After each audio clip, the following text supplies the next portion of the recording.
Nigeria earned partly 818.04 billion naira in 15 years, despite its huge deposit of natural resources. And that's according to the report from the Nigeria Extractive Industries Transparency Initiative, NEITI.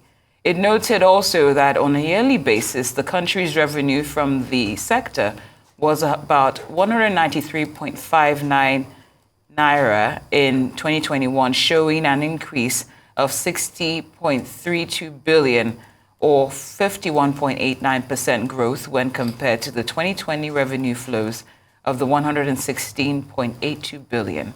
The report covers actual payments of 1,214 companies operating in the sector and receipts by 3 government agencies. It also considered the quantities of minerals that they produced, utilized, and exported from the sector, while also reconciling the physical and financial transactions. Arise News analyst Dayo Sobowale joins us now to discuss NEITI's solid minerals audit and how Nigeria can maximize the revenue potential of the sector for economic revival. Welcome to Newsday, Mr. Sobowale. Pleasure being here. It's always wonderful to have you. What do you make of this audit? Are you impressed by it, or are there some... Oh, I'm very much impressed. We have not been taking cognizance of potential for developing our solid mineral base. Now we have a new minister for solid mineral. But you see, the NEITI initiative is the international mineral extraction initiative to create accountability, transparency, and probity in the exploration of minerals. In our own case in Nigeria, we are a mono product economy. Since we discovered oil, we abandoned all this. That is why in that report, you see the contribution of solid minerals. We have about 44 minerals in about 500 locations in Nigeria. And in fact, if we concentrate on one, which is the big deal in the world now, which is silicon or silicon sand, which they find on beaches, which they say abounds in Lagos, Port Harcourt, and things like that. But nobody is doing anything to extract them. But you see, semiconductors are made from silicon. Get me? And the raw materials, some small silicon and lithium also for batteries. Right? The raw materials are very abundant in China. But the technology to convert them to semiconductors is largely in the West, especially the United States. So China is trying to prevent cheap exportation of its minerals. You get me? And asks Chinese companies to have license before they can take them overseas. Now, the West needs these materials to make things like your laptop, the television, mobile phones. Those are the things of the future. It's companies that make such companies, countries, nations that make such companies that have buoyant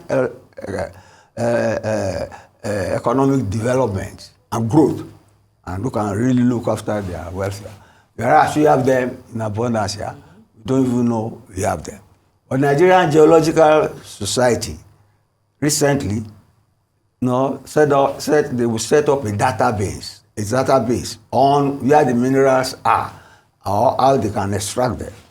But then they do not really know where they are. So they've even gone to the British Geological Survey.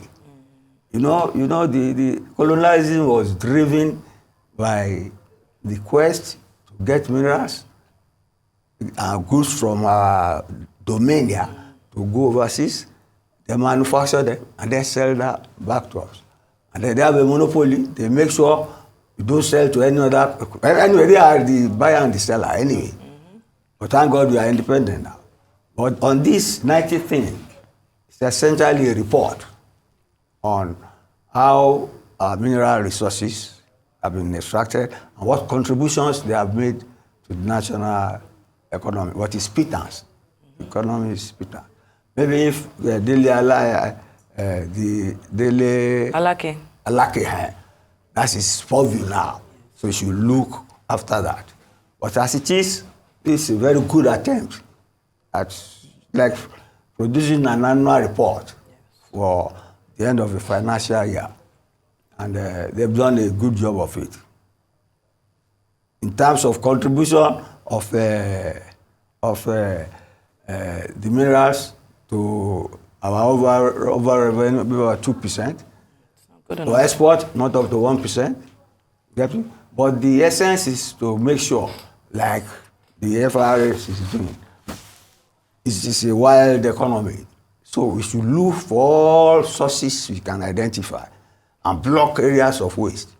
So increase our revenue.